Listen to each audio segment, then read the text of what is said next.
అందరికీ నమస్కారం.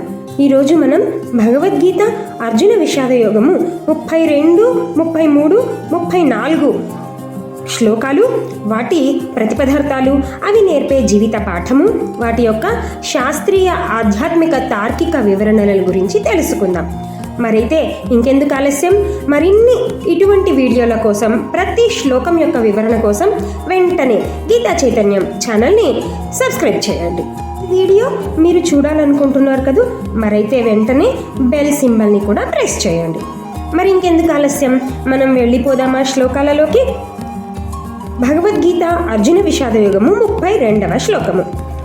న కాంక్షే విజయం కృష్ణ నచ రాజ్యం సుఖాని చ కిం నో రాజ్యేన గోవింద కిం భోగజీవితేన వా. అంటే, ఓ కృష్ణ, యుద్ధమునందు నా బంధుజనమును చంపుట వలన ఏమి లాభము కలుగగలదో నేను తెలుసుకోలేకున్నాను. తర్వాత నేను విజయమును కానీ, రాజ్యమును కానీ, సుఖమును కానీ కోరుకోవట్లేదు అని అంటున్నాడు అర్జునుడు. 33వ శ్లోకము. ఏషే మత్తే కాంక్షితం నో రాజ్యం భోగా సుఖాని చ తయిమేవ స్థితా యుద్ధే ప్రాణాం త్యక్త్వా ధనాని చ. అంటే, ఎవరి కొరకు రాజ్యమును, సుఖములను, భోగములను మనము కోరితిమో వారే ప్రాణధనంబుల ఆశ విడిచి ఈ యుద్ధంలో నిలిచి ఉన్నారే అని వాపోతున్నాడు అర్జునుడు. 34వ శ్లోకము. ఆచార్య పితర పుత్రాస్తథైవ చ పితామహా మాతులా శ్వశుర పౌత్ర శ్యాల సంబంధినస్తథా. అంటే, యుద్ధభూమిలో ఉన్న వారందరినీ చూడుము. ఆచార్యులు, తండ్రులు, పుత్రులు, తాతలు, మేనమామలు, మామలు, మనుమలు, బావమరుదులు అందరూ సంబంధులే, అందరూ నావారే అని బాధపడుతున్నాడు అర్జునుడు శ్రీకృష్ణుడితో. మరి ఈ శ్లోకాల రహస్యం ఏంటో తెలుసా? అనుబంధం వర్సెస్ అసలైన ధర్మం. మీరు ఒక లక్ష్యాన్ని చేరుకోవడానికి రాత్రి పగలు కష్టపడుతున్నారు, కానీ ఆ విజయం కోసం మీ విలువైన అనుబంధాలను బలి ఇవ్వాల్సి వస్తే అర్జునుడికి ఆ క్షణంలో తన రాజ్యం మొత్తం శూన్యంగా కనిపించింది. ఎందుకో తెలుసా? అర్జునుడు తన అంతిమ బాధను ఈ 3 శ్లోకాలలో కృష్ణుడికి వివరిస్తున్నాడన్నమాట. రాజ్యం, సుఖాలు, జీవితాంతం, నాకు వీటితో ఎటువంటి ప్రయోజనం లేదు కదా, మన వారందరూ యుద్ధంలో నిలబడ్డారే అంటూ.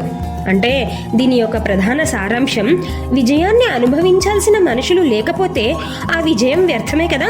అందుకే తన మానవత్వం ప్రకారం ఈ యుద్ధం నుంచి తప్పుకోవాలని అర్జునుడు భావించాడు. కానీ అర్జునుడి భయం డబ్బు సంపాదించే క్రమంలో లేదా రాజ్యాన్ని పొందే క్రమంలో అనుబంధాలను కోల్పోతున్న మనందరి భయమే కదా. అర్జునుడు చూపించింది మానవత్వం. ఇది తప్పు కాదు, కానీ ధర్మం యొక్క విస్తృత చిత్రం చూడలేకపోయాడు. ఇదే చాలా ముఖ్యం. ధర్మం అనేది కేవలం వ్యక్తిగత ప్రేమ కాదు, అది విలువలను, న్యాయాన్ని రక్షించే కర్తవ్యం. మానవత్వం మిమ్మల్ని ఆపితే ధర్మం మిమ్మల్ని ముందుకు నడపాలి. మరి ఈ శ్లోకాల యొక్క శాస్త్రీయ విశ్లేషణను గమనిద్దామా? అర్జునుడు క్షత్రియ ధర్మం మరియు బంధు ప్రేమ అనే 2 విరుద్ధ ఆలోచనల మధ్య చిక్కుకున్నాడు. దీనినే జ్ఞానపరమైన వైరుధ్యం అంటారు, కాగ్నిటివ్ డిజోనెన్స్. ఈ వైరుధ్యం కారణంగానే అతని శరీరం వణికింది, గాంధీవం జారింది. ఎందుకంటే మనసు ఒకేసారి 2 వ్యతిరేక సత్యాలను అంగీకరించలేదు. మరి దీని ఆధ్యాత్మిక విశ్లేషణ మనకేం చెప్తుంది? ఏంటంటే, కృష్ణుడు అర్జునుడితో చెప్పేది అదే. మానవ ధర్మం సరైనదే, కానీ రాజధర్మం ఉన్నతమైనది, న్యాయస్థాపన అది అని అంటున్నాడు.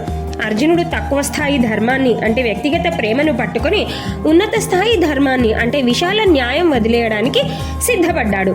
కృష్ణుడు ఆ శ్రేణిని సరిదిద్దాలని చూశాడు.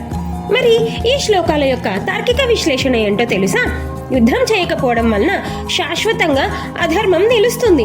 తాత్కాలికంగా బంధువులు సంతోషంగా ఉన్నా మొత్తం సమాజానికి నష్టం జరుగుతుంది. కొన్నిసార్లు వ్యక్తిగత త్యాగం విశాల ప్రయోజనాలకి అత్యంత అవసరం అన్నమాట.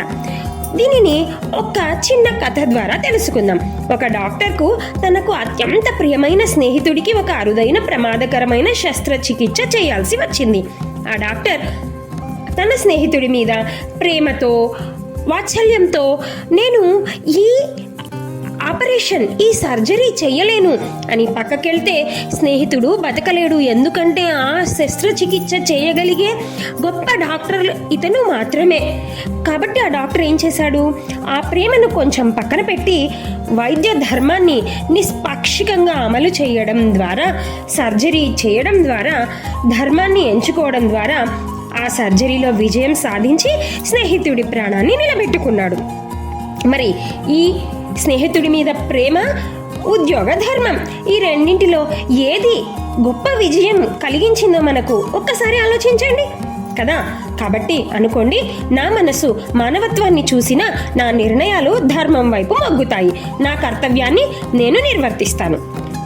మీ జీవితంలో ధర్మం మరియు అనుబంధాల మధ్య ఎప్పుడైనా వైరుధ్యం వచ్చిందా? ఆ అనుభవాన్ని కింద కామెంట్ చేయండి. ధర్మాన్ని ఎలా ఎంచుకున్నారో మాతో పంచుకోండి. సబ్స్క్రైబ్ చేయండి మరిన్ని ఇటువంటి వీడియోల కోసం. గీతా చైతన్యం. Thank you. శ్రీకృష్ణ అర్పణమస్తు. ఈ రోజు నుంచి మానవత్వాన్ని గౌరవిస్తూనే ధర్మాన్ని మాత్రం అనుసరించండి.